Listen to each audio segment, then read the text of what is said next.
Assalamualaikum warahmatullahi wabarakatuh. Perkenalkan, saya Andi Syaputra Lubis. Saya dari Prodi Ilmu Ekonomi kelas C semester 5 dengan NIM 72032400037. Baik, di sini saya akan menjelaskan materi tentang kebijakan moneter. Ya, baik. Di sini saya akan menjelaskan materi tentang kerangka strategi kebijakan moneter, yang dimana kebijakan moneter adalah upaya pemerintah untuk menjaga kestabilan nilai tukar rupiah. Lewat ikhtiar, perekonomian Indonesia diharapkan mampu terjaga sekaligus untuk mensejahterakan rakyat. Nah, kebijakan moneter ini adalah peraturan atau ketentuan yang dikeluarkan oleh pemerintah otoritas moneter untuk mengontrol uang beredar, inflasi, dan untuk memelihara stabilitas ekonomi suatu negara.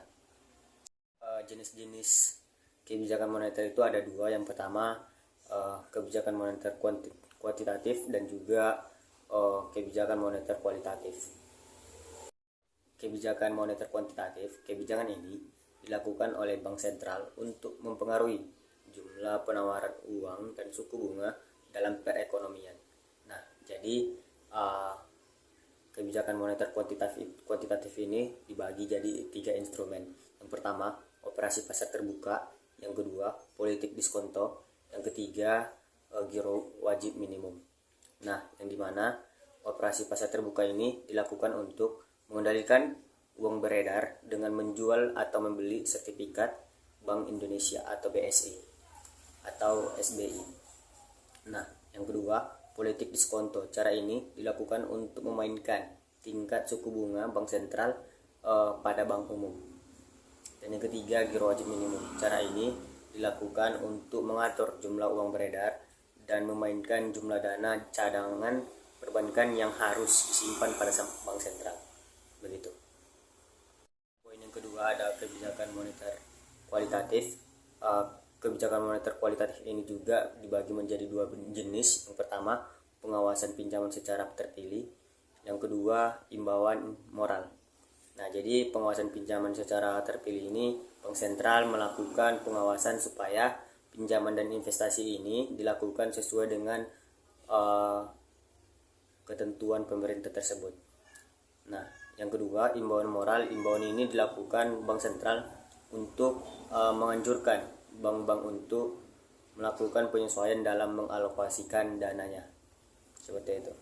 Macam-macam kerangka strategi kebijakan moneter juga ada 4 jenis. Yang pertama, exchange rate targeting, merupakan strategi kebijakan dengan menetapkan nilai mata uang domestik terhadap harga komoditi tertentu yang diakui secara internasional, seperti emas,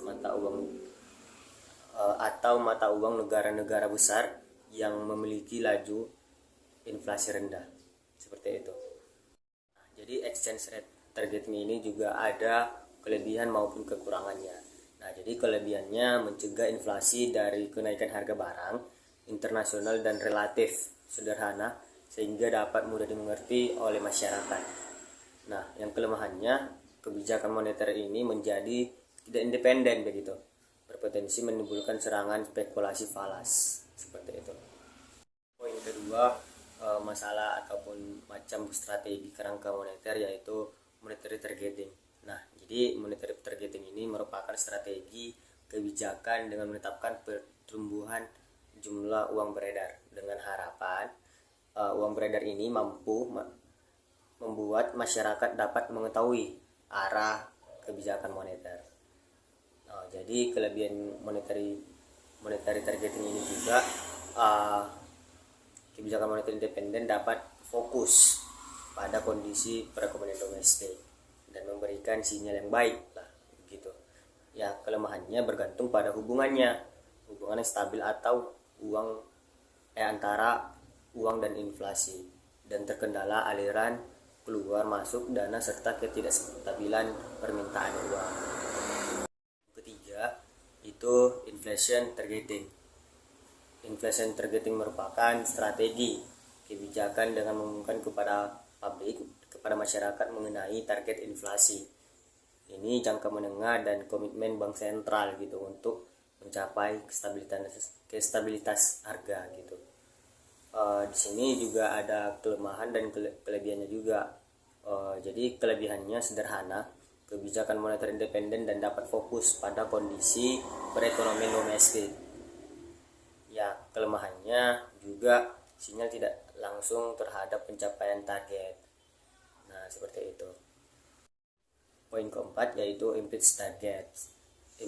Implicit target merupakan strategi kebijakan tanpa penargetan secara tegas, namun tetap memberikan perhatian dan komitmen untuk mencapai tujuan akhir kebijakan moneter. Nah, kelebihannya kebijakan moneter independen sehingga bisa fokus pada perekonomian domestik, tidak bergantung pada hubungan yang stabil antara uang dan inflasi, serta tingkat fleksibilitasnya tinggi gitu.